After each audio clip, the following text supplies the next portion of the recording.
This is Mary Page from Chicago, and welcome to this week's Rights in Russia interview on the situation for human rights defenders in Russia. Today, our guest is Jens Siegert, a journalist, writer, and activist who for many years headed the Boell Foundation's office in Moscow, where he continues to live.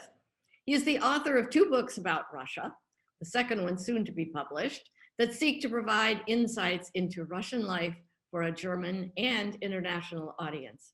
Thanks for joining us, Jens, and sharing your experiences and perspectives on the situation for human rights advocates in Russia.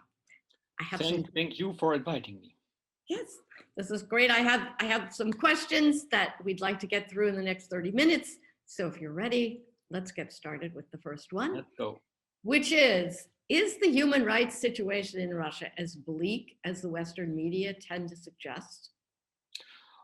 I think so. It is very bleak, and it got significantly worse in the last few months from the beginning of this year, which is linked to the return of Alexei Navalny to Russia, his arrest, the protests against that, and the crackdown of the authorities against the protesters and against all supporters or many supporters of Navalny, against his organization. He had a set of offices all over the country built up in the last years.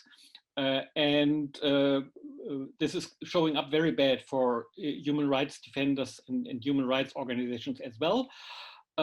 But it is not originally so. There has been before that a worsening of the situation with a new amendment on this famous, or better, infamous law on foreign agents that last year in December came into force, that now journalists and individuals can be named foreign agents as well, not only media and not only non-governmental organizations, NGOs, but individual persons as well.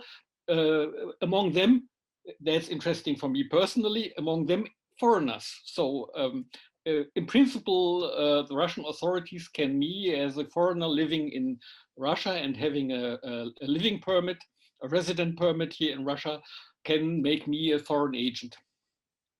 Whoa, that's very concerning, especially for you, but for many others. Yeah, this is until now it was more or less possible to live with this claim for the organizations. What does it mean if an organization, and many human rights organizations, human rights defenders are already named by the Ministry of Justice as foreign agents? What does that mean? That means that you have to report much more and much more detailed to the authorities, especially about your financial situation, where your finances are coming from and where they are going to, what you are doing with these finances. But this is most organizations I know cope with that. Yeah, it's annoying. It makes a lot of work. It consumes a lot of resources, but it is possible. The second point is a little bit more difficult, or a bit difficult. It is that you have every public appearance to mark with this claim. This is a public appearance made by a foreign agent. For organizations with their websites, with their printed publications, this is not so, in their appearance in social networks, this is not so so problematic. But for now, for physical persons, for people, this is the same. For example, everybody in the well-known Memorial Society who have their function with the press secretary, or the CEO, or the board members, they all have to mark their personal, for example, Facebook, Twitter, or other social media accounts with this claim. Or the newest thing, the Medusa website, one of the most known and independent media with the biggest outreach here in Russia, now is a foreign agent as well. And the authorities are now very, very closely following it. And if you don't do it, then they fine you. Mhm. So under these worsening conditions, would you say that civil society exists in Russia today? And if so, how would you describe it?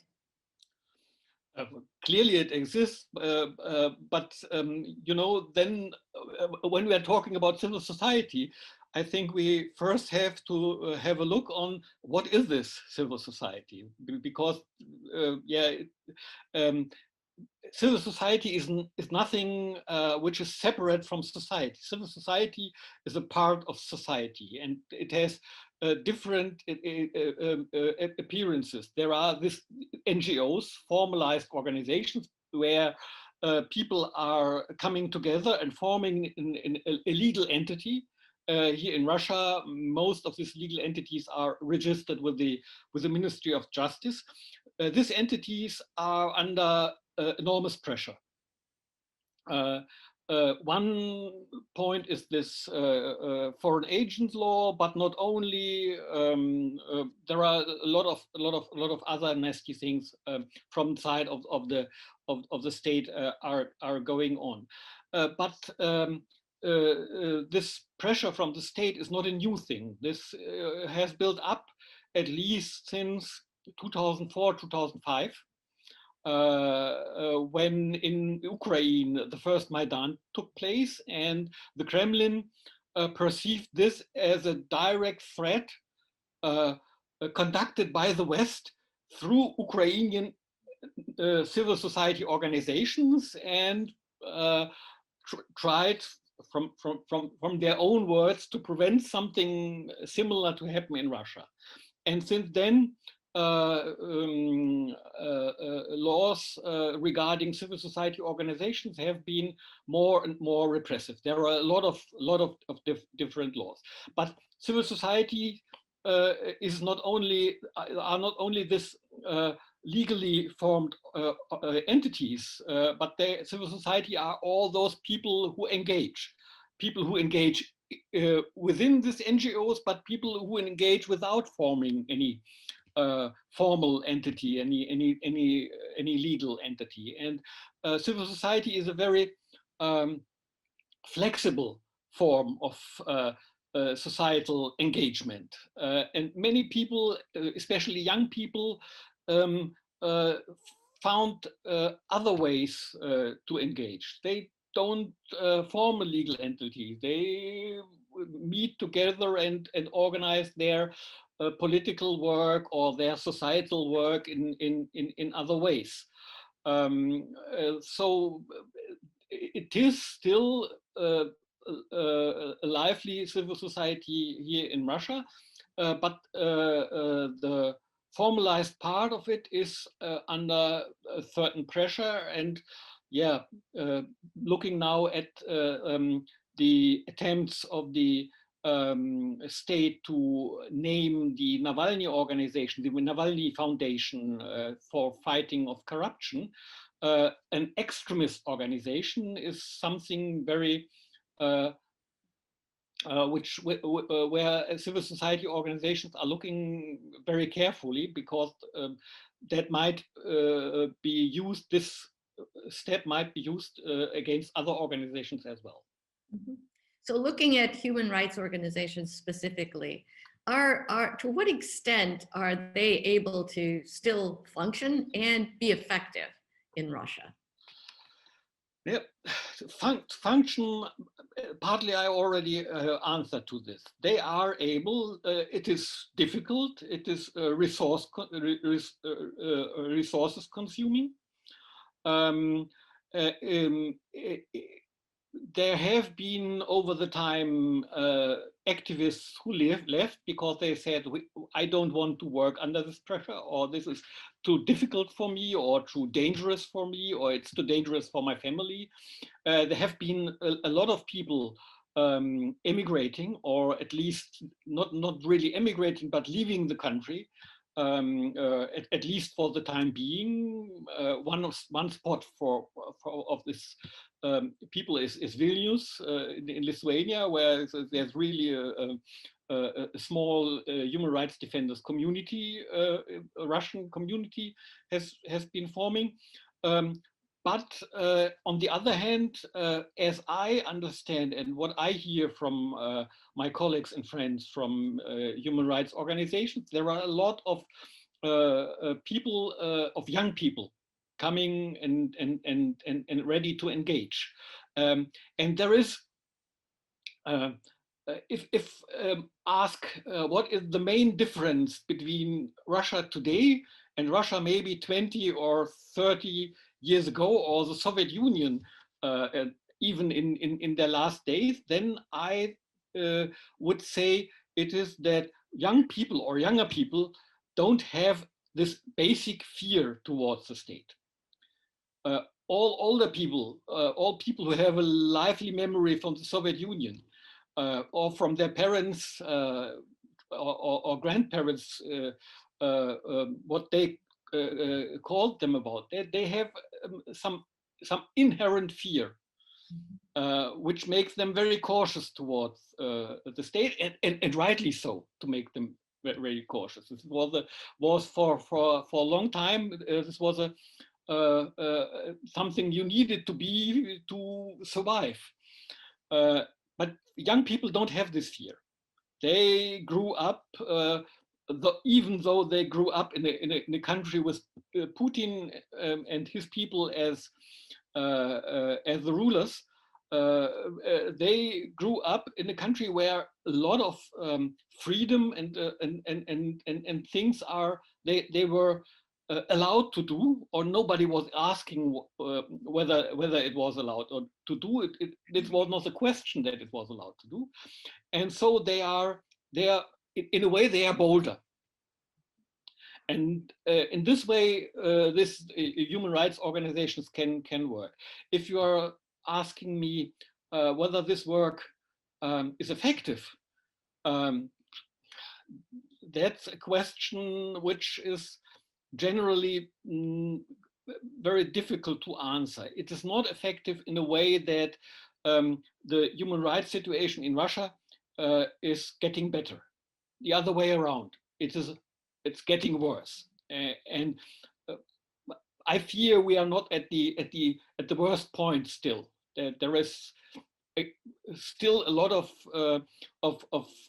room for things getting worse. But in individual cases, in particular cases, human rights organizations still can help, can be of support. Not every time, not in every case, but that they are here and that they make things public. That's maybe the main thing, that they make things public. It is in a way a little bit constraints what the authorities, what the state is doing. Even though the Russian state is very authoritarian, it does not love bad PR. Yeah, bad. It likes to make a good impression. And this is some point where this work is still, and I'm convinced that will be still very important. So looking at beyond the organization and the young people that are joining the organization, is there a sense that there's community support for human rights activism and advocacy? In this, in an answer to this question, I would like to. I would divide this answer in two parts as well.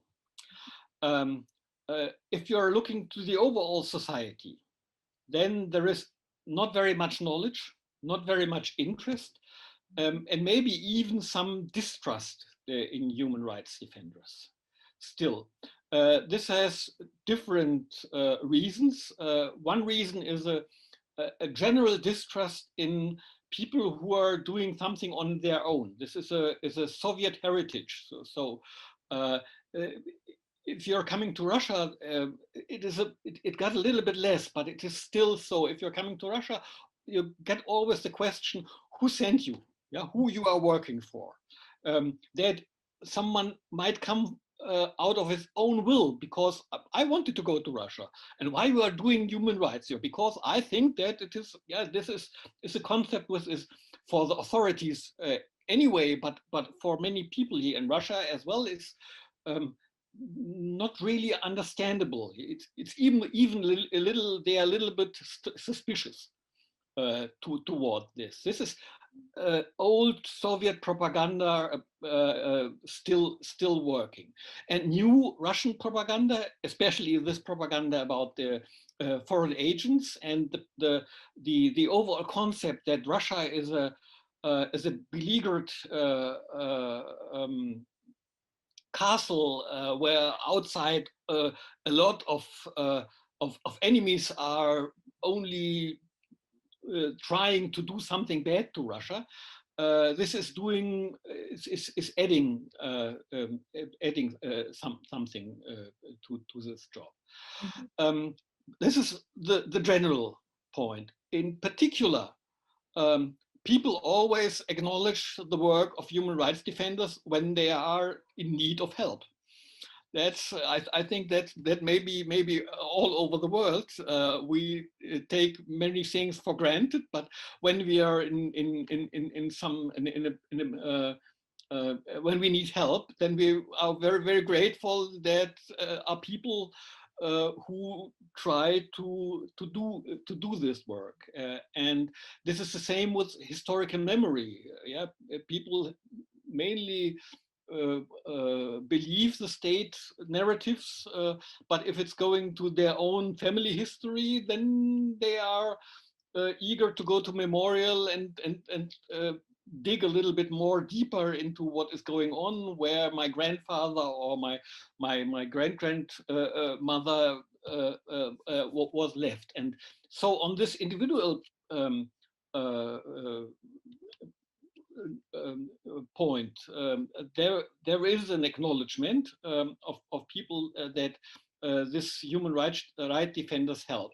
And then, yeah, there is this 15, 20, nobody knows for sure, 25, looking to the Nevada figures, percent of Russian society who are in favor anyway of a free civil society and a free society. So, and that's not so bad, especially because all surveys show that this rather small part of society is rather active, a rather well educated, yeah, a rather engaged part of the society.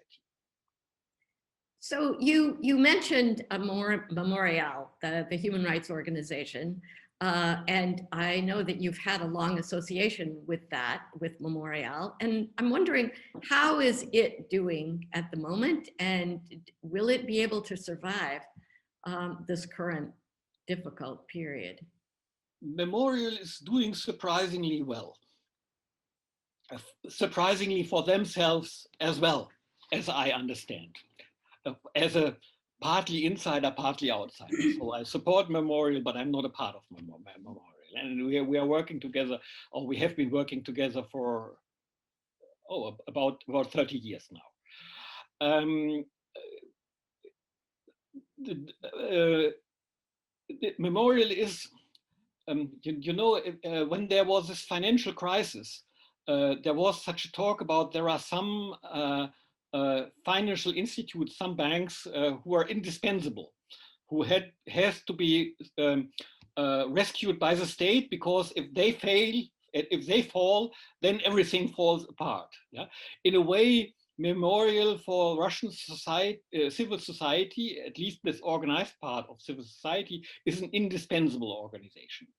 and this is indispensable in both ways, in a practical way, but in a in an yeah, how to say that, in a way, as a symbol, in a symbolistic way as well. Yeah, this is the biggest, one of the best known, maybe even the best known Russian civil society organization.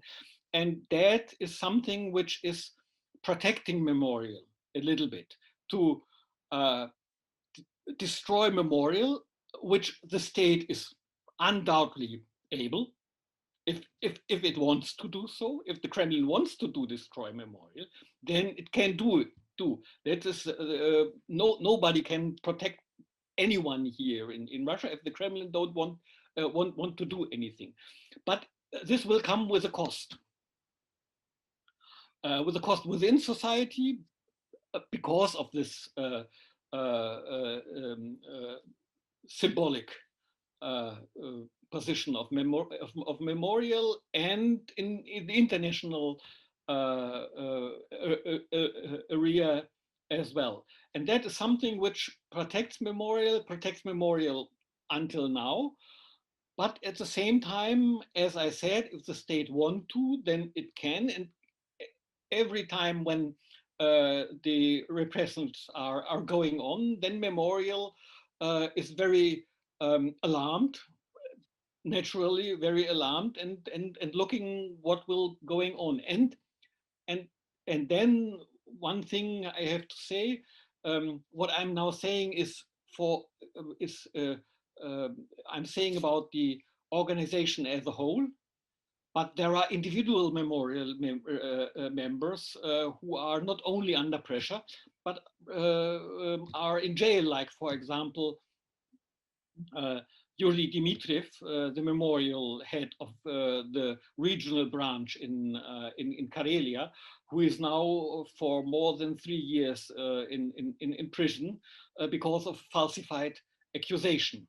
And this is that it is always very, very difficult to find out why Yuri Dmitriev is accused and is put into prison, and not someone else. But in the end, this is always a sign. This is always a wink, a hint to memorial as well. We can do something if we want to. Moving to another part of civil society that you have an interest in, is environmental activism. And I understand you have a strong link with the German Green Party. So what's the state of environmental activism in Russia today? Yeah, the Heinrich Boell Foundation I work with is a foundation very, very closely linked to the German Green Party. So, Okay. and I'm engaged in the Green Party, have been engaged in the Green Party since the beginning of the 80s. So, yes, there is a link.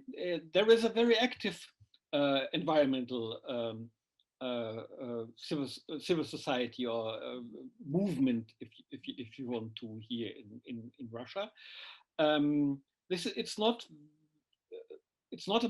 really a mass movement. There are very, very active activists who are working there, and for some time, environmental activism by the state, by the authorities, was perceived as not so political, so to say. Yeah, politics was forbidden, but social engagement was okay.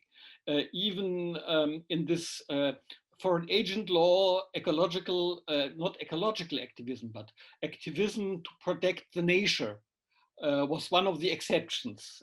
This people could perceive financing from abroad without being named foreign agents.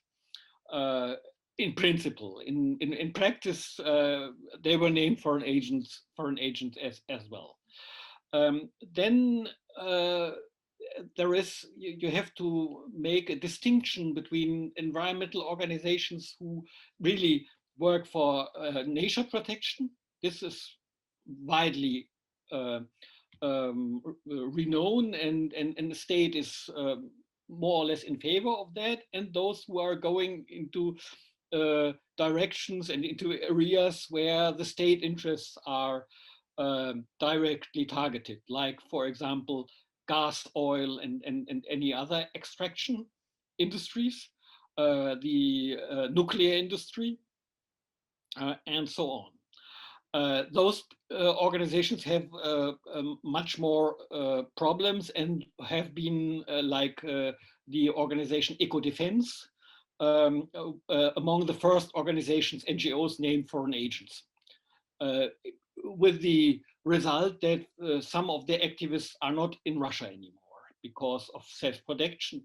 They preferred to leave the country, at least for the time being. What is going on now is that after Russia signed the Paris Climate Agreement, there opened a new space for environmental activism under this label of fighting climate change. There are big programs, big state investment programs, partly through the Skolkovo Innovation Center here in Moscow, which was named as the Russian Silicon Valley, or to be the Russian Silicon Valley, and there is a huge state financing in that, where there is new space to work in this area, and it seems some interest in the state institutions as well. But as I see it from outside, there inside the state institutions are different factions are struggling with each other, and it's not really clear what is going on. But there is environmental activism, and in these conditions, there is some area to work in, but under the same circumstances as other NGOs. It is always very precarious, and you can always step into very dangerous areas. And yeah, if you are lucky, then okay, you will get a how to say, you get a warning, and if you're not lucky, then there will be repressions, as we have seen. Is Germany able to have any kind of influence on human rights in Russia? I don't think so that any particular country is able to have such an influence. What have had until now, or until recently, sort of an influence is the Russian membership in international organizations, especially in the Council of Europe, with the European Convention of Human Rights. But this is fading for many times. Until now, Russia is fulfilling its obligations to people who went to the European Court for Human Rights against the Russian government and won there, and there are a lot of, and Memorial is supporting, the Human Rights Center of Memorial is one of the organizations supporting them, among others, very actively and very successful. And the European Court of Human Rights rules that these people have to get some compensation, and the Russian state is paying this compensation until now. Mm-hmm. But the European Court of Human Rights is saying too that Russia has to change some laws because they are against.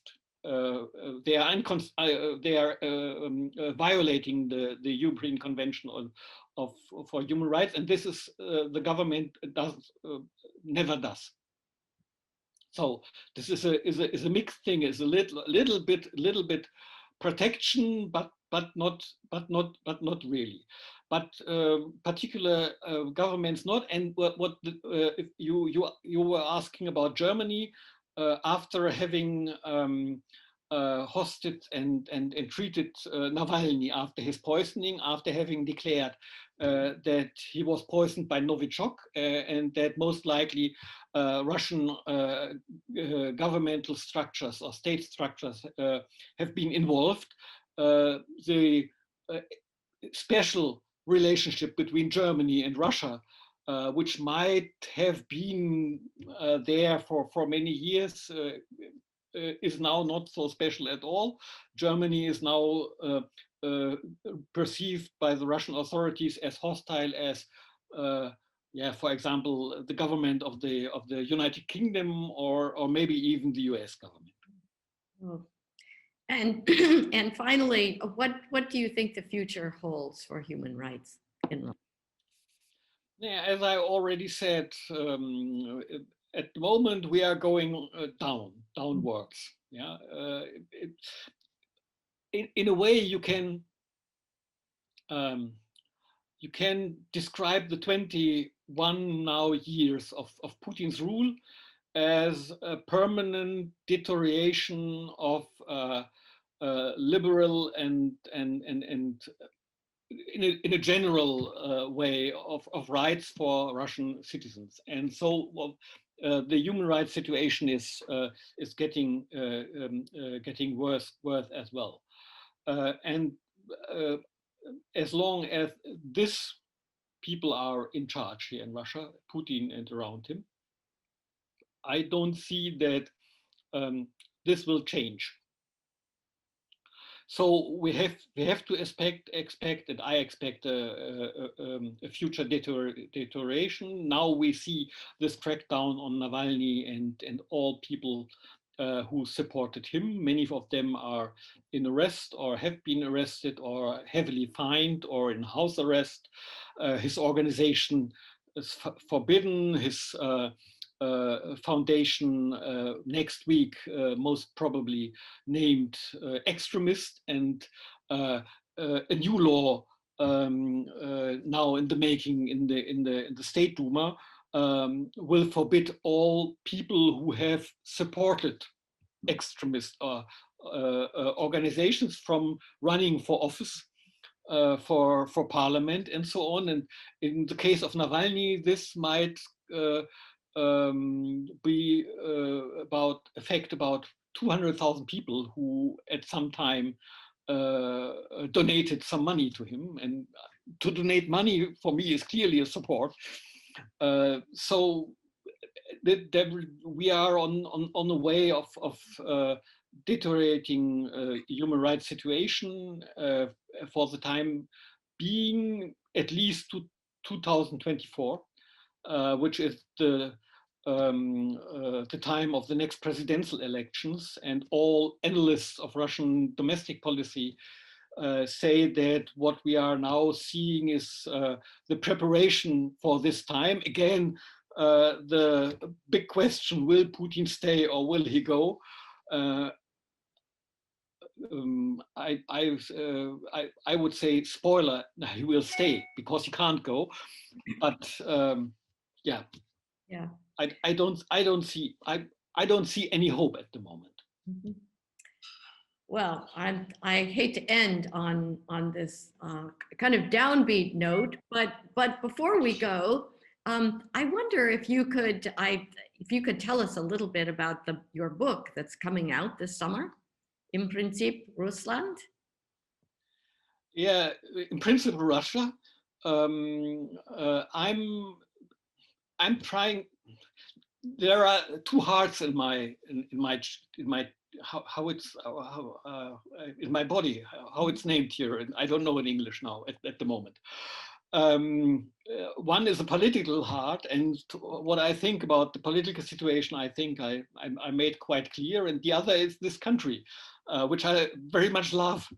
And many people here in this country I very much love. That's why my first book named 111 Reasons to Love Russia. and I found them, and I think we can find much more. Some of them are bitter because they are. This is if you know, if you love a person, you love no person is perfect. If the person you love has some flaws, and because you love them, these flaws are for you much more, hurt you much more maybe than with others. With this new book, In Principle Russia, I take 22 take words which are very, very, very, very important here in Russia. For example, the word vlast, which is power, or the state power, yeah, or the word dacha. Maybe even people in English speaking countries know, or the word komunalka, the housing, the flats where many families were forced to live together in Soviet times, yeah, or the word abida, which named insult, which is a very, very important thing in Russia in social communication, and try through these words to explain a little bit how this Russia works, how people think, how they feel, to understand a little bit the situation. Yeah, I begin with the word democracy, which is in Russia the same, democracy, demokratia, yeah, and I try to explain people that Russia has an affair with democracy as well. This is not a very, it's not a loving affair, but it is an affair which is going on and which is not at the end now. And try, at least in this book, to have some optimism as well. Optimism which is at the moment very, very difficult to keep. Well, I certainly hope that that the book will be translated for us English speakers and others, because this is, I think it's very important to have a feeling about Russia, about the people, that we don't really get just reading media accounts, for sure. Yeah, this was the idea. Not only media and not only expert or scientific literature about that, but a little bit something in between. Yeah, to try to explain how I don't know. It's in English. You say how Russians tick. Yes. Yeah. Good. Yeah. Yes. Well, many thanks, Jens, for taking the time to share your insights on human rights and civil society, and to give us a little window on your forthcoming book. Best wishes for a successful book launch, and we'll look forward to the translation. Thank you very much. Thank you for inviting me. It was a pleasure. This was great.